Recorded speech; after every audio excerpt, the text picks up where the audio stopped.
초심이란 무슨 일을 시작할 때에 처음 품는 마음을 말합니다. 그런데 우리는 초심을 곧장 잃어버리곤 하지요. 그래서 초심을 잃어버리게 하는 범인은 다른 것이 아니라 바로 자신입니다.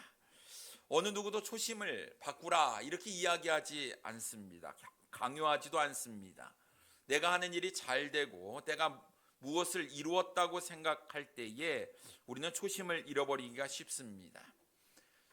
초심을 상실했다라는 말은 내 마음이 변했다라는 것이고 또 내 마음 가운데 교만이 싹트기 시작했다는 이야기입니다. 우리의 인생의 위기가 언제 오는가? 초심을 상실할 때 찾아옵니다. 그래서 여러분, 우리의 초심, 처음 마음을 유지하는 것 굉장히 중요하지요. 부부간에도 처음 사랑했을 때의 그 마음, 결혼할 때에 그 다짐했던 그 마음을 우리가 가지고 있다고 한다면 평생 행복하고 아름다운 가정을 세워가게 될 것입니다. 누구보다도 둘도 없이 사랑하는 그 사람이 평생 왼수가 된 것은 초심을 잃어버렸기 때문이 아닐까 싶어요. 처음 우리가 직장에 들어갔을 때나 또 우리가 사업을 시작했을 때에 그 초심을 우리가 유지를 하게 된다면 그곳에서 실력을 인정받고 점점 더 높은 자리로 또 성공의 자리로 나아가게 되지 않을까 싶습니다. 교회도 마찬가지입니다. 내가 구원받아 하나님의 자녀가 되었을 때에 그 초심, 그 주님과의 첫사랑을 우리가 계속해서 유지를 하고 있다면 우리는 아마도 끝까지 주님으로부터 사랑을 받게 될 것이고 주님으로부터 칭찬받고 인정받는 주님의 참된 하나님의 자녀가 되지 않을까 싶습니다. 하나님께서 나에게 귀한 직분을 맡겨주셨을 때에 우리는 그것을 위해서 초심이 변하지 않았다면 죽도록 충성을 하게 될 것입니다. 그러나 세월이 흐르면서 우리의 마음이 조금씩 변하게 됩니다. 내 마음에 교만이 싹트기 시작합니다. 하나님을 향한 순수한 열정보다는 형식적인 모습이 점점 자리를 잡습니다. 주의 사역에 적극적으로 동참하지 못하고 내 자신이 점점 수동적으로 변하게 됩니다. 왜 그럴까요? 초심을 잃어버렸기 때문이에요. 그렇기 때문에 사랑하는 성도님 여러분, 주님을 향한 이 첫 마음, 첫 사랑, 이 초심을 우리는 회복해야 합니다. 주님께서 요한계시록의 7교회 중에 하나였던 에베소 교회에게 너는 처음 사랑을 버렸다라고 주님께서 책망을 하시는 내용이 기록되어 있습니다. 주님께서 이렇게 말씀하시죠. 너희가 어디에서 떨어졌는지 생각해보고 처음 행위를 가지라, 이렇게 말씀하셨습니다. 그만큼 여러분, 초심, 처음 마음, 첫사랑, 이거 정말 중요하다고 주님께서 말씀하고 있는 것이지요. 그렇다고 한다면 사랑하는 성도님 여러분, 여러분의 마음은 어떠합니까? 처음 주님을 사랑했던 그 마음을 그대로 간직하고 주님을 사랑하고 있습니까? 아니면 어느덧 세월이 흘러가면서 내 마음이 조금씩 달라지고 변해지고 있습니까? 지금 내가 주님을 예배하는 모습, 내가 주님의 사역에 동참하는 모습, 내가 주의 몸된 교회를 위해서 행하는 모습들을 우리가 살펴보면 처음 주님을 사랑했을 때의 나의 모습과 비교했을 때 여러분 혹시 달라진 것은 아닙니까? 어떻게 달라졌습니까? 내가 더 주님을 뜨겁게 사랑하고 있습니까? 아니면 나의 믿음이 조금 식어져 있습니까? 오늘 우리는 본문 말씀을 가지고 초심을 잃지 맙시다 라는 제목으로 우리의 믿음의 상태를 다시 한번 살펴보면서 함께 은혜를 나누기를 원합니다. 첫째로 우리는 우리의 마음을 하나님께 온전히 두어야 합니다. 오늘 본문에 보면 솔로몬이요, 성전과 왕궁을 건축하는 일을 모두 마쳤을 때에 하나님께서 솔로몬에게 나타나신 장면이 기록되어 있습니다. 본문 1절과 2절 말씀에 보면 솔로몬이 여호와의 성전과 왕궁 건축하기를 마치며 자기가 이루기를 원하던 모든 것을 마친 때에 여호와께서 전에 기브온에서 나타나심 같이 다시 솔로몬에게 나타나사라고 말씀하고 있습니다. 하나님께서 솔로몬에게 나타나신 때, 첫 번째 나타나신 때는 기브온에서 하나님께 1000번제를 드렸을 때였습니다. 그때 솔로몬은 하나님께 이렇게 이야기하지요. 나는 작은 아이라 출입할 줄을 알지 못하는 사람입니다. 그런데 하나님께서 나에게 하나님의 택하신 백성을 맡겨주셨으니 하나님께서 맡겨주신 그 백성을 잘 다스릴 수 있도록 나에게 지혜를 허락하여 주시옵소서, 이렇게 간구를 합니다. 이 솔로몬의 간구가 하나님의 마음에 너무 맞는 거예요. 너무 기뻤습니다. 자신의 백성이 아니라 하나님의 백성, 하나님께서 선택하신 그 백성을 나에게 맡겨주셨는데 나는 지혜가 부족하고 연약한 사람이기 때문에 하나님께서 지혜를 주셔서 하나님의 선택된 백성을 내가 잘 다스릴 수 있도록 해달라. 하나님께서 그래서 지혜뿐만 아니라 너무 솔로몬의 이 간구가 마음에 드니 부와 명예도 하나님께서 허락해 주셨습니다.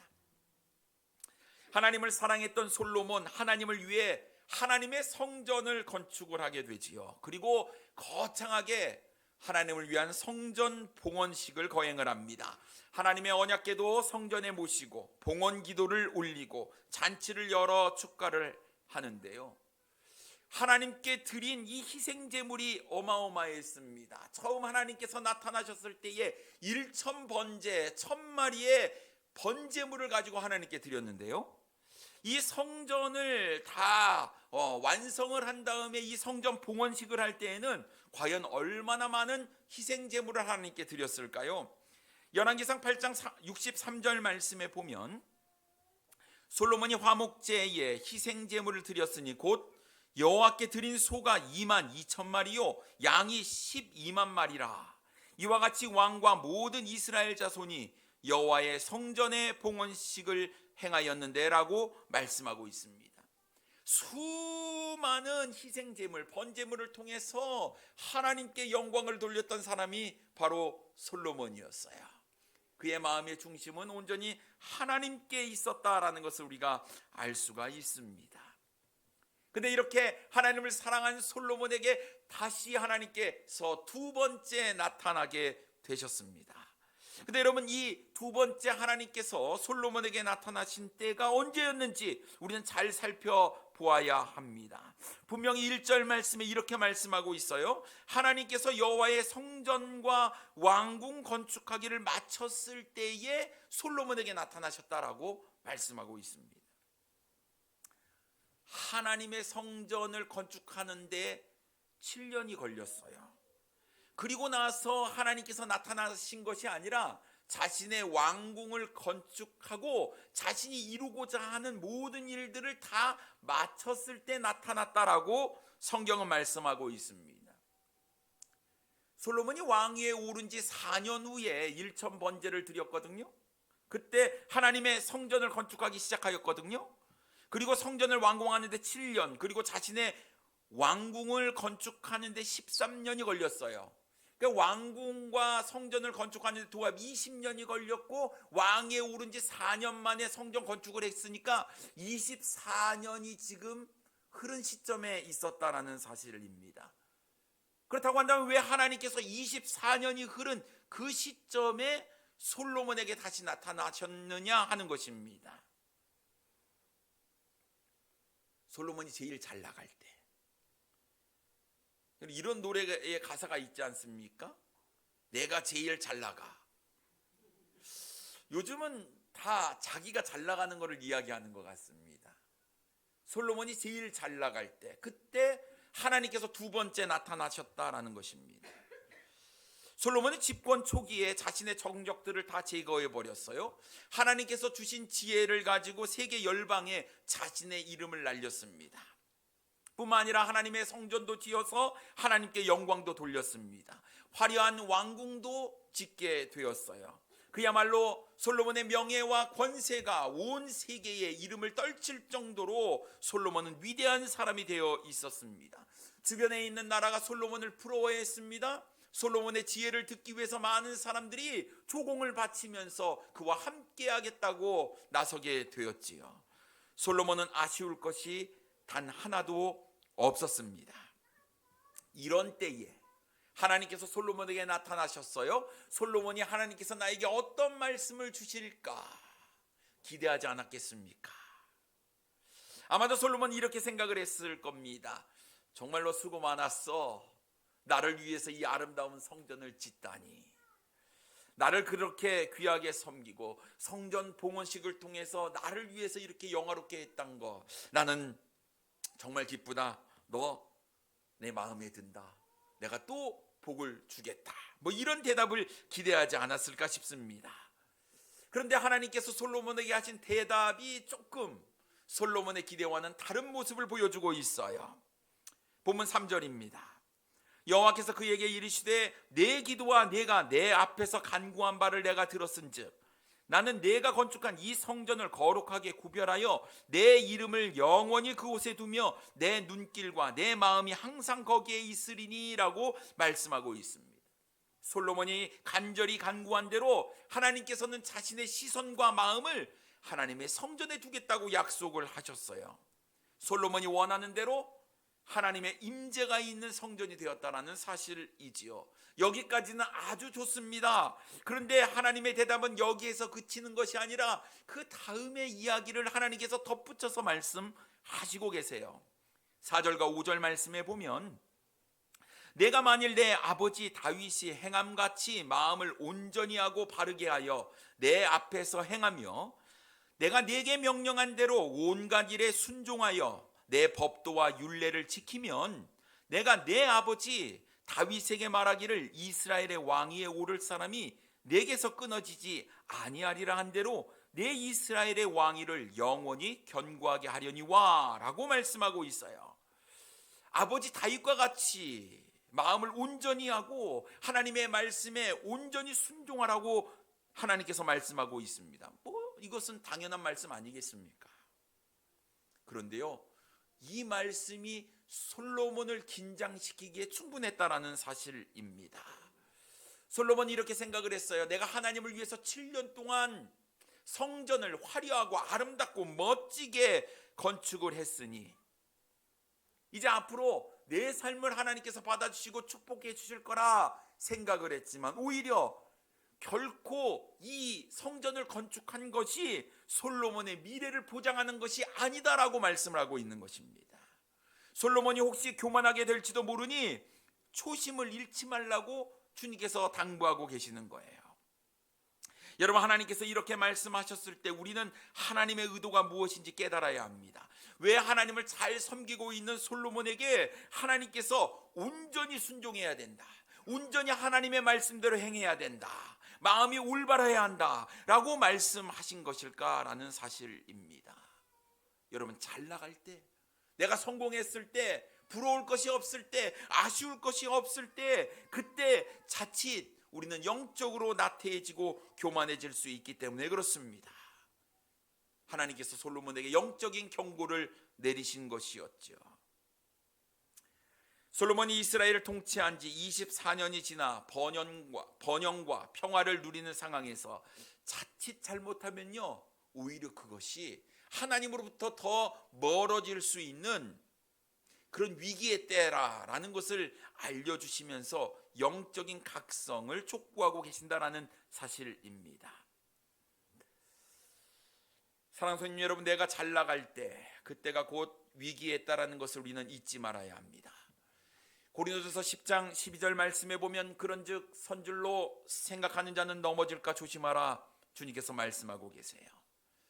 성공은 우리에게 큰 은혜와 축복이기도 하지만 동시에 위기이기도 합니다. 우리의 마음이 온전히 하나님께로 향해야 하는데 그렇지 못할 수 있기 때문에 그런 거예요. 사도 바울은 마음 가운데에 간절한 소망이 있었습니다. 그것은 자신의 육체의 가시가 사라지는 것이었어요. 그래서 하나님께 3번이나 간구를 했는데 주님께서 말씀하시길 내 은혜가 내게 족하다 말씀하시는 거예요. 아니 하나님, 내가 복음 사역을 위해서 이 육체에 가시는 필요가 없습니다. 내가 강건해야지. 주님을 위해서 내 생명까지 바쳤는데 정말 복음 사역을 위해서는 내가 강건해야 되는 거 아니겠습니까? 하나님 육체의 가시를 없애주십시오. 간절히 간구했지만 주님께서는 그게 너에게 필요하다는 거예요. 그래야지만 그것 때문에 나를 더 의지하고 붙잡는 거 아니냐. 내 은혜가 내게 족하다 말씀하셨습니다. 그러니 여러분, 하나님께서 우리에게 성공을 주신 것, 이건 놀라운 축복이지만 그럴 때 우리의 마음을 올바로 하고 하나님께로 두는 것은 정말 중요한 거예요. 하나님께서 솔로몬에게 진정으로 원하시는 것이 무엇이었을까요? 그가 마음이 변하지 아니하고 초심을 잃지 아니하고 하나님의 말씀에 온전히 순종하는 것이었습니다. 아버지 다윗이 행한 것처럼 마음을 온전히 하고 바르게 하는 것, 하나님께서 명령하신 대로 온갖 일에 순종하면서 하나님의 법도와 율례를 지키는 것, 하나님께서는 그래야 너의 왕위가 보존되고 견고하게 될 것이라고 말씀하셨다라는 사실입니다. 여러분, 우리도 하나님께서 원하시는 것을 내가 했다고 해서 내 미래가 보장된다고 생각해서는 안 됩니다. 내가 하나님께서 기뻐하시는 일, 하나님께서 원하시는 일, 내가 한 가지를 해놓고 앞으로 내가 이렇게 했으니 하나님께서 내 미래를 책임져 주실 거야, 여러분 이렇게 생각하시면 안 되는 거예요. 매일매일 우리의 마음이 하나님께로부터 멀어지지 아니하고 하나님께 마음을 두고 하나님께서 기뻐하시는 삶을 날마다 사는 것이 진정으로 하나님께서 기뻐하시는 일이다라는 사실입니다. 7년에 걸친 하나님의 성전을 건축하는 일보다 더 중요한 것은 매일매일 날마다 주님과 동행하며 하나님을 향한 마음이 변치 않는 것, 이것이 중요한 거예요. 흔히들 사람들이 이렇게 이야기합니다. 사람은 마음 먹기에 달렸다. 그런데 여러분, 마음을 바르게 먹는 것이 쉽지 않습니다. 마음의 중심을 잡는 것 어려운 거예요. 그런데 사람들은 늘 자신이 보는 것에 집중을 합니다. 솔로몬 자신이 건축한 하나님의 성전을 보면서 내가 얼마나 하나님을 사랑하는지 알지? 이 성전을 보면 알 수 있지 않겠어? 저 성전이 곧 내 마음이야. 아마 이렇게 말하고 싶었을 것이에요.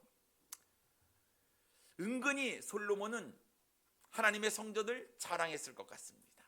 화려하고 멋진 성전을 보면서 내가 이렇게 했어, 내가 이렇게 했어. 근데 여러분, 성전을 건축한 7년 동안 건축한 이후에 자신의 왕궁을 건축하는데 무려 13년의 시간을 들였어요. 솔로몬의 마음은 항상 과거에 머물러 있었을 것 같습니다. 예전에, 전에, 작년에, 2년 전에, 3년 전에 내가 하나님의 성전을 이렇게 건축을 했어.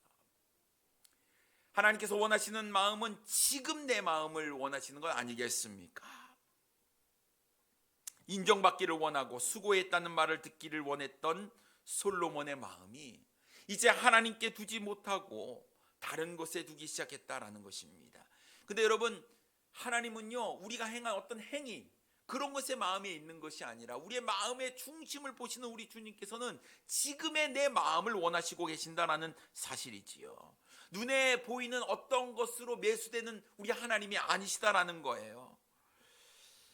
솔로몬의 성전이 아무리 크고 화려해도 그것은 눈에 보이는 것일 뿐, 하나님께서 원하시는 것은 성전이 아니라 하나님을 사랑하고 경외하며 매일매일 정성껏 드리는 우리의 삶을 주님께서 기뻐하신다라는 사실이지요. 그렇다고 한다면 사랑하는 성도님 여러분, 하나님을 향한 우리의 마음을 올바로 해야 하는 것입니다. 결코 자신의 행함을 자랑하지 않아야 하는 거예요. 내가 주님을 위해서 내가 이렇게 헌신했다, 내가 주님을 위해서 이렇게 헌금했다, 내가 주님을 위해서 이렇게 봉사를 했다.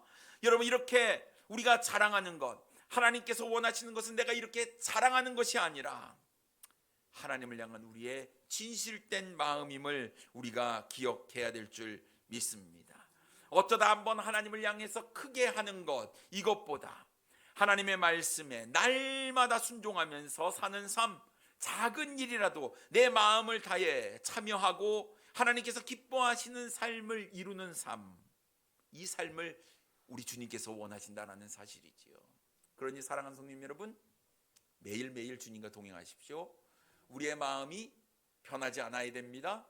초심이, 정말 주님을 뜨겁게 사랑했던 내가 구원받았을 때의 그 첫사랑이 여러분 지금도 유지되고 있는지 우리가 살펴보면서 내 마음이 과연 편했는지 편하지 않았는지를 하나님 앞에서 정말 체크를 잘 하시고 주님께 나아가시는 우리 사랑하는 성도님들 되기를 원합니다. 두 번째로 우리는 남에게 이야기거리가 되지 말아야 합니다.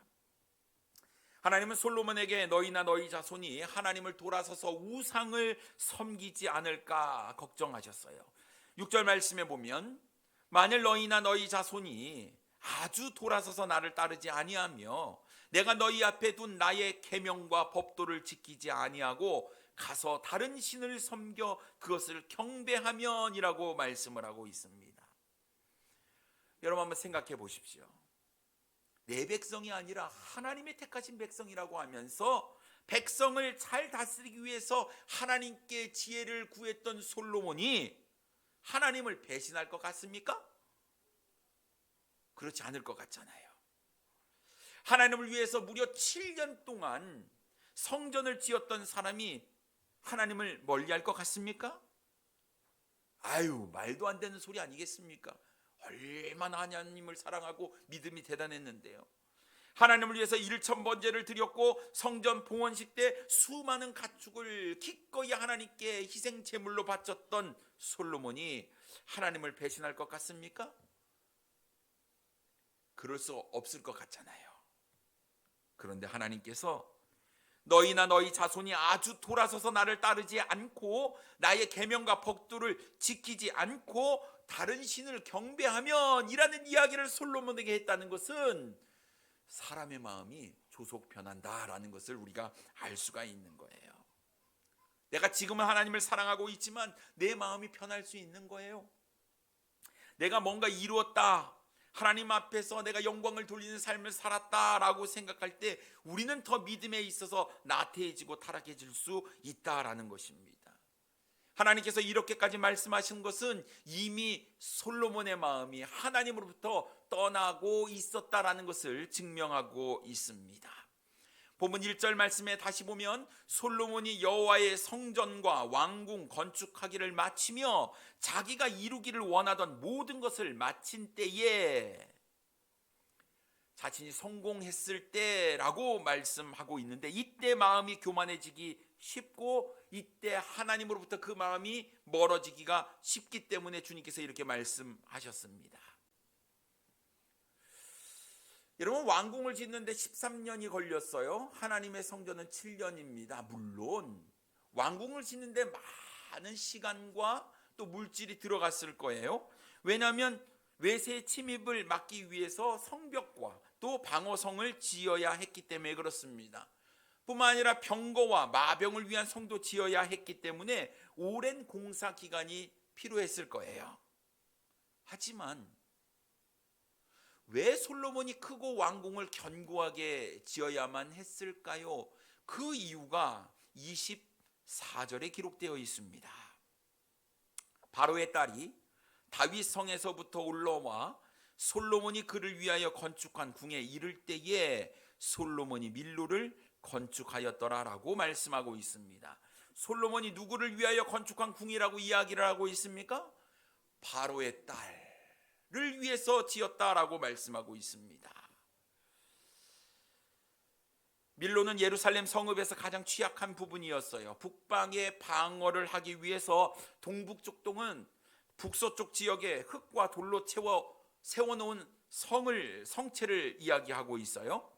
근데 이 밀로에서부터 성을 쌓아서, 성벽을 쌓아서 예루살렘 성벽을 건축했는데 이 모든 것이 누구를 위한 것이었냐면 자신의 아내였던 바로의 딸을 위해서 그렇게 했다라고 성경 기록하고 있는 거예요.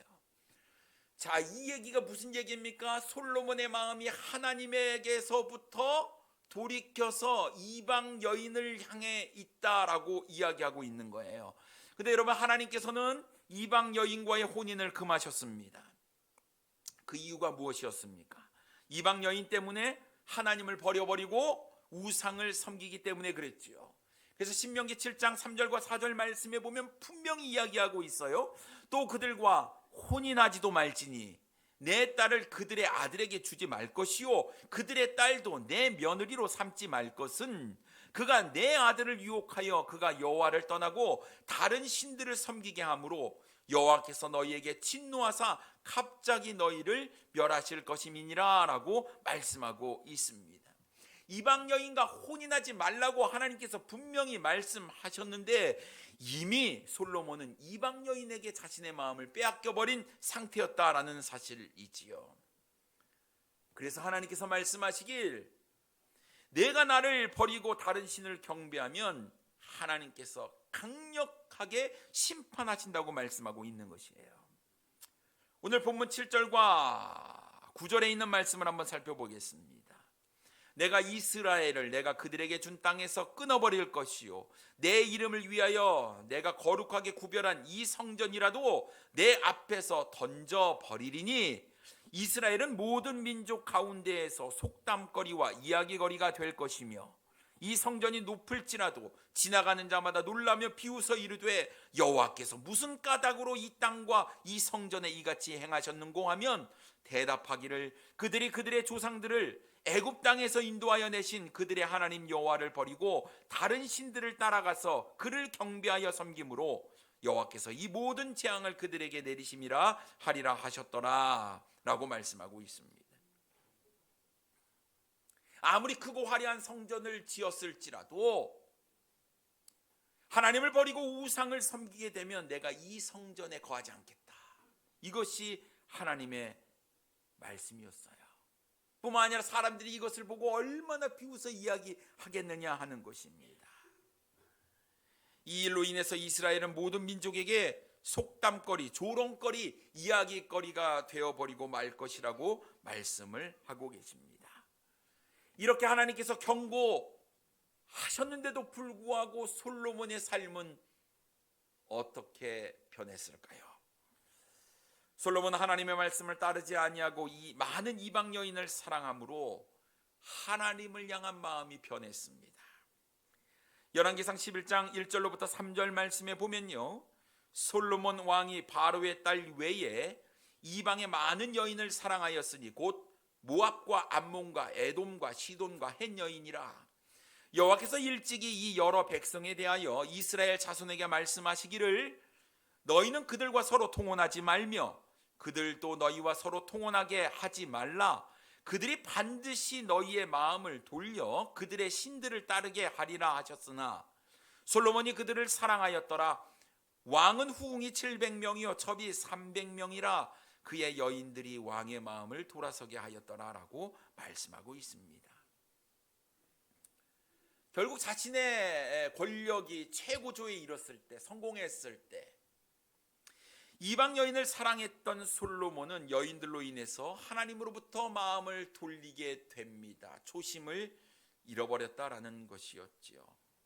아마도 그 당시에 강력한 이스라엘의 왕이었던 솔로몬은 주변 국가들과 함께 정략적인 결혼을 통해서 동맹을 맺었고 그 당시 유행했던 방법이었기 때문에 그렇겠지요. 무려 1000명의 여인을 거느리게 되었습니다.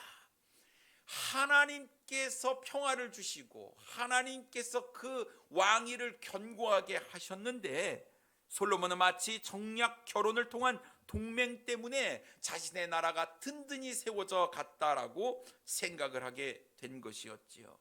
점점 하나님을 향한 마음이 떠나게 되고 그 마음은 이방 여인들을 통해서 우상에게로 향하게 되었다라는 사실입니다.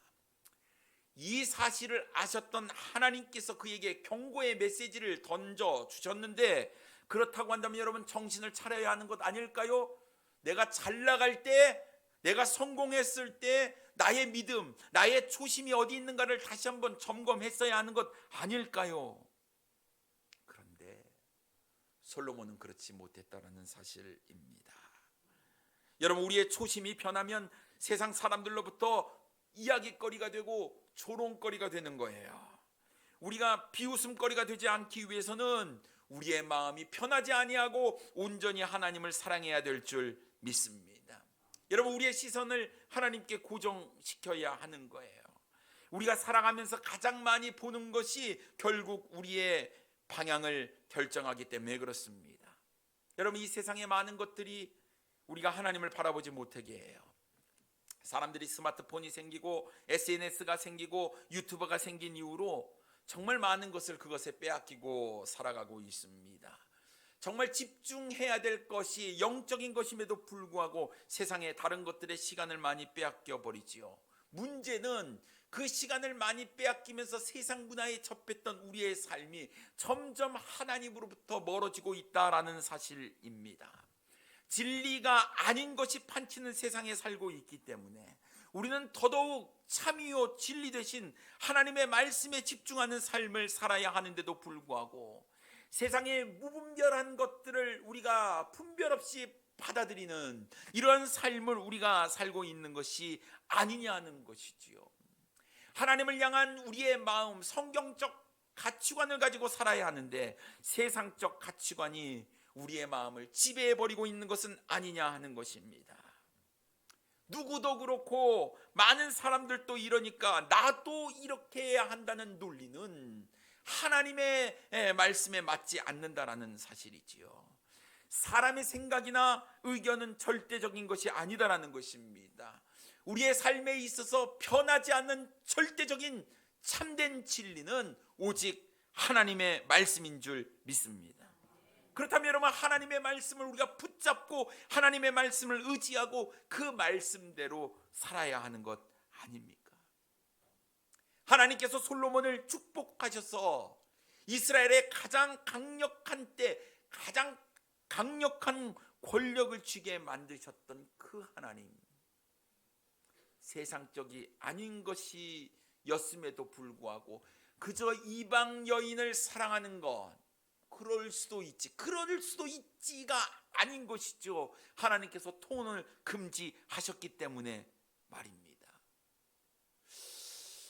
나는 그래도 괜찮아, 이 정도는 괜찮아. 아니요, 여러분, 이 정도가 우리의 삶을 무너뜨리고 만다라는 거예요. 요 정도, 요만큼, 아니요, 그 첫발이 정말 무섭다라는 사실을 우리는 잊지 말아야 되는 것입니다. 그래서 하나님께서 솔로몬에게 너의 마음을 온전히 하고 올바르게 하라고 그렇게 말씀하시는 것은 조금의 차이가 우리의 삶을 무너뜨리고 만다라는 사실이지요. 여러분, 처음에 일도는 아무것도 아닌 것 같습니다만 요거 시간이 지나고 점점 하면 이게 벌어질 수밖에 없는 거예요. 내가 하나님으로부터 조금의 마음이 멀어진 것이 결국은 우리의 삶을 무너뜨리게 된다는 사실을 여러분 기억하시기를 바랍니다. 그렇다고 한다면 여러분의 마음, 여러분의 시선은 어디를 향하고 있습니까? 계속해서 주님을 향하고 있습니까?